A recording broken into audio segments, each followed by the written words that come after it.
You ask Tiger to calculate. This deals with linear inequalities with one unknown. The final result is v equal or smaller than 32. Let's solve it step by step. Group all constants on the right side of the inequality. Subtract 10 from both sides.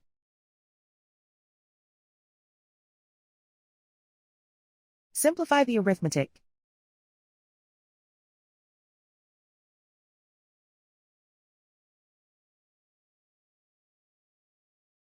Isolate the v.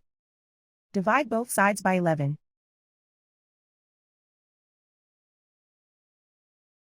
Simplify the fraction.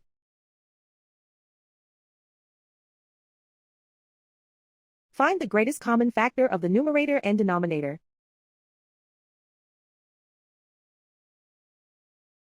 Factor out and cancel the greatest common factor.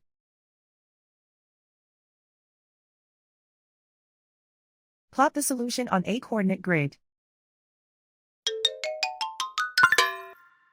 And so the final result is v equal or smaller than 32.